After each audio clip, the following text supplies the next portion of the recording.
Welcome back to another SuperCoach video with me, JD. You are joining me for another team update. People keep asking and I keep fiddling, so I promise this is going to be the last one. Doesn't mean it's going to be my final team, but I'm going to show you a slightly different concept. Tonight I am hopefully recording a video with the DRSC guys, the Dr. SuperCoach guys, and Eno, which I think he's going to release on his channel, and we're going to talk about... I think we're talking about team templates, like what our respective Discords or Slacks or communities or whatever have as our base templates for our teams. And I want to get in and show this just in case it changes, on the back of that, or it ends up looking quite similar. I just want to show my teams out. I don't know. It might change. We'll see. But yeah, I guess just quickly, the last video I did about a week ago showed the 4-4-2-2 setup, which I still think is a really strong one if the right rookies come into play, particularly defensive rookies. So it's relying on things like Sin kind of being an option, Gibkiss being a good rookie potentially, De Koning getting named, which isn't guaranteed, and then Hinge being fit, which based on reports from today does look like it's going to be the case. So I think he's worthwhile starting just because he's a mature age. He showed he's got the scoring potential in the past. He's got a good role. But what's probably more likely is that we only get a few of these, and we're going to have to go 4 or 5 basically primos deep in defense, and only 3 premium midfielders, which is something that George and I played with, I want to say 3 weeks ago, and it wasn't very popular. They're like, oh, we think the defensive rookies are bad. We might only be able to do 3 mid premiums, but hey, that's where we've ended up. So it was kind of good that we did that prep work a little while ago, because it hasn't made it adjusting to these structures too hard. I think the biggest challenge has been that down back we don't have the mid prices to fill out that D5 spot. And if you have to pay up for rookies, it means I can't get to Hewitt, who I really want at D5 over someone like Chapman. I think Chapman's a bad pick. We'll go into it in a little bit, but yeah, it's just not going to be possible. There's just too many we have to pay up with between Hinge, McCartan, Stevens, Ward, Dacos, Horn-Francis, Rochelle, Durden, and then you're even looking at those cheaper mid prices, but they still add up. Cogs, McGovern, Cherry, maybe Will Brodie, Berry, Rao, these times. So yeah, unfortunately, I can't get in Hewitt as much as I want to. Chapman's in there now, but let me just, I guess, quickly go through, I think, the big changes. So going away from the 4-4-2-2 structure to the 5 or like 4.5-3-2-2 structure. In defense is obviously where a couple of the big changes are made. So I've added Crisp to my team, someone that I had put in my last video, someone that hadn't been in my team all preseason. But if I'm going to pay up for a more expensive option, I think I want to take the gamble on Crisp just because he's going to be playing in the midfield of getting CBAs over someone like Lloyd, who had a lot of kick-ins over the back end of last year and didn't perform particularly well with them. People are hopeful that Dawson leaving is going to lead to upside and him getting back to his scoring in the past. But the more I look at it, the less convinced I am that's the case. And so I will go by the formula that we've seen in the past, which is defenders that are playing in the midfield are the ones we want to go after. I would have loved to have had Dawson at D1, obviously, but with him not playing in the preseason and him still being sketchy for round 1 as of right now with those calf concerns, it's just not a pick. I can do as much as I would love to. And then Hewitt is obviously the other big omission. That is purely for structure and funding reasons. I would have Hewitt in there over Chapman, despite how it would affect the buy structure every day of the week. So I guess why Chapman? Obviously, Kadeen Coleman is the person we would love to have in this spot, but there's just simply no one else around this price range that's a good option. Chapman has looked okay in the preseason, both from track watcher reports. I was watching Hardball Gets with the WA guys, so like Xavier Ellis, Footy Rhino, and they were just talking about how preseason training, he was just clunking everything. They said kind of like Fletcher-esque, which doesn't evoke SuperCoach scoring in my mind. But it's just more the quality of his preseason, his training, his skill level is all really good. So Chapman isn't going to make 150k, and he isn't going to be a keeper. He is going to be hopefully a 100k optimistically stepping stone. But yeah, this is not a great pick. I think other options I've considered here are Nick Blakey at roughly 325k, so 50k more. He looks like he's locked down that halfback role in the Swans defense and potentially might even get kick-ins. He'll be fighting with Braden Campbell and obviously Lloyd to take those in. He's obviously been a bit up and down with injury and struggled to lock down a position, so you do have some not only scoring potential but job security kind of concerns there as well.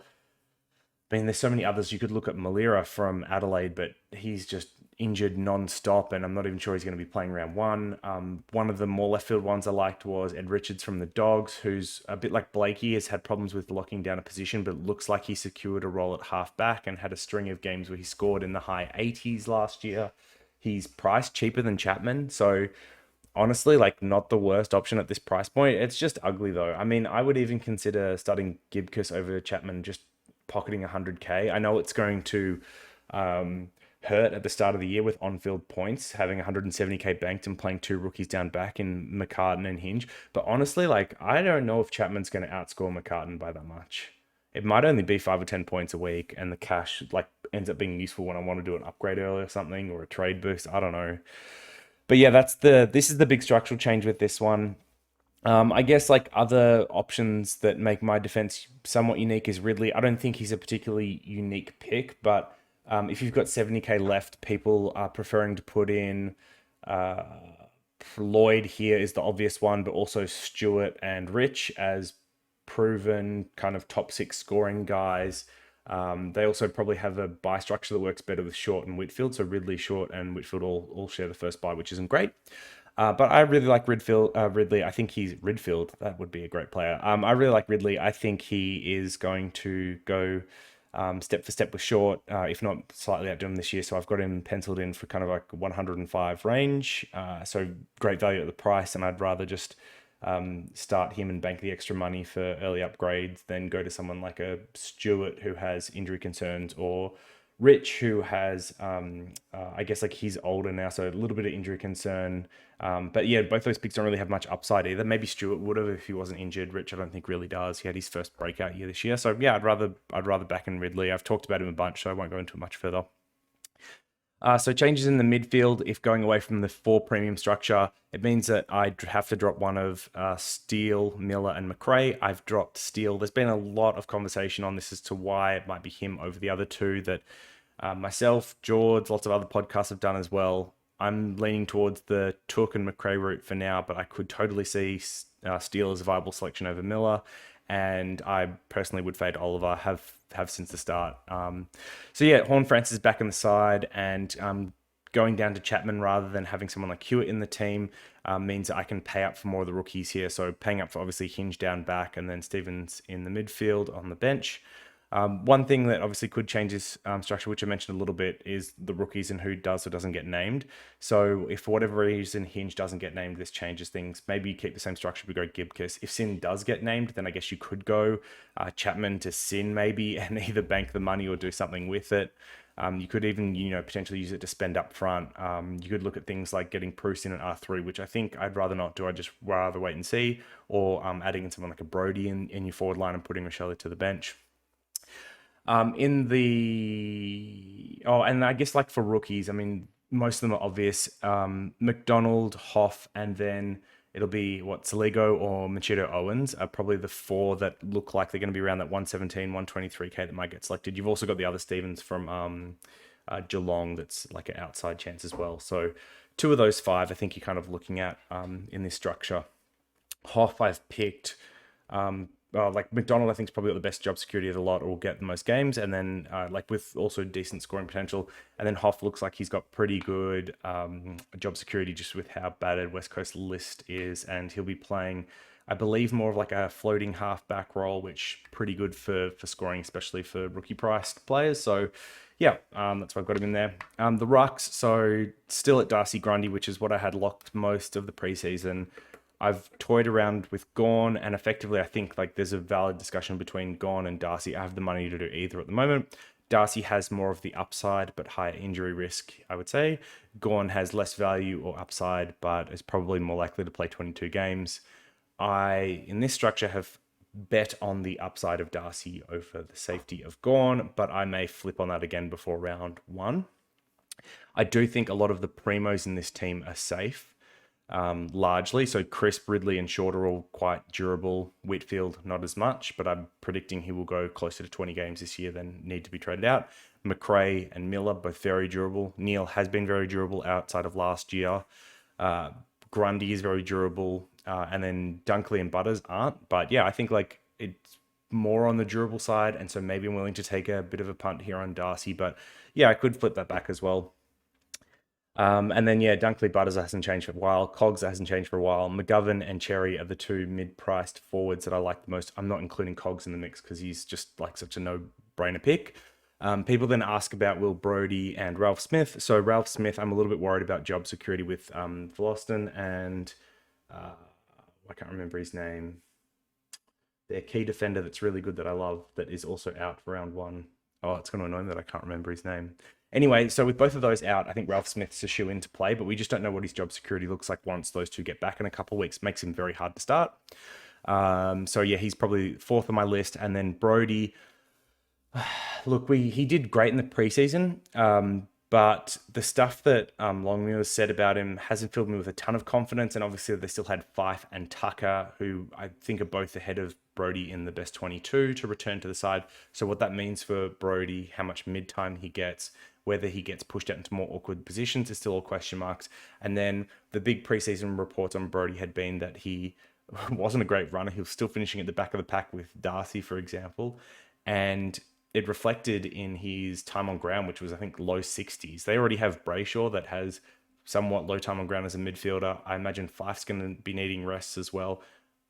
Makes me pretty worried that they can't carry too many of those types in the midfield, and Brodie is someone that maybe is expendable. So I have him behind McGovern and Cherry. McGovern, I think, is the no-brainer. Obviously, he comes with the injury risk. He's not very durable, but his role is perfect for scoring. So one, I think you have to start. And then Cherry, if he gets that number one ruck role, absolutely lock and load, no-brainer pick. But if for whatever reason he's not getting that number one ruck role, he's named in the forward line or something instead, then that's maybe where you consider starting a Brodie over him, especially if Brodie gets named on field. And then, for the rookies here, I mean, Rochelle is the one that's been obvious. I've picked two of the 102Ks in Dixon and Martin. Potentially Hayes comes in over one of them. I'm not really sure what we do if he gets named round one. If he gets named round one with Ryder, you probably start him. If he gets named round one but Ryder's still a week or two away, then I just don't think he's got the job security. He's probably someone you avoid. And then Durden obviously copped that calf knock during the preseason game, but was scoring well up until that point. He's got good job security, pretty average role. He's going to be a bit of a slow burn throughout the year. This is the side as it stands. Obviously, if you were taking this team and wanted to adjust it, I think Darcy to gone and then Ridley up to one of those other premiums is the changes that a lot of people would make. Or potentially you could look at moving like a Rochelle or a Stevens or someone up to a Will Brodie, but I probably wouldn't advise it. I think just starting it as is and floating the cash is what I will do. Or you could even look at using it to put Chapman to Blakey if you really like Blakey as an option or something like that. But yeah, this is the team as it stands, the decisions I'm still weighing up, the rookies that I think are probably the best for you to have a look at. I think I've mentioned all the ones that aren't my team that you should consider as well.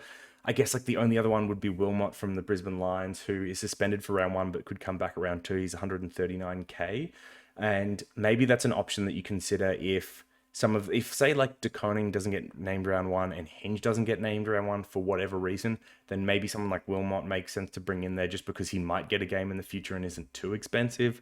But that becomes pretty sketchy at that point. I actually don't know how I would adjust this if we got just McCart and Gibcus. I guess that's what you'd have to do. That's pretty crazy. But yeah, not loving the rookie situation. Hating Chapman in my side at the moment. Really hate it. Would much rather have Hewitt, and I'm uncomfortable not having him in my side.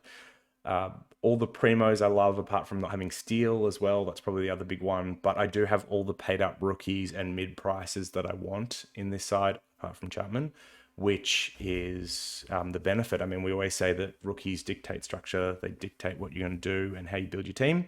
And following that guidance, this is what I've come up with. So yeah, really quick to get through this one, just to give you a quick update on a different structure. I still think my old structure is good if you get the rookies for it, so make sure you check that out.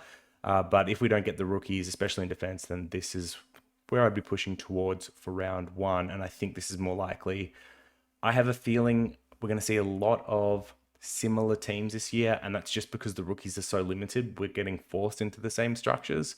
But yeah, I mean, if you can be creative within that, good on you. Good luck for the year ahead. And then finally, I think I'm going to do a rate my team episode 3 tomorrow. So if you want to hit me up on Twitter or like image paste a team below, I'm going to try and pick out 5 to 10 that look relatively different and review them. As always, apologies in advance if I don't get to yours, but hopefully the broad advice is useful, even if it's not for your specific team. And if you haven't checked out the Discord yet, please do. It's going to be useful for last minute advice before round 1. And we're also doing a bit of a viewing party with the FTTV guys before round 1. That was a really long outro, but thank you for viewing this relatively short video. Hope it was useful, and good luck for round 1.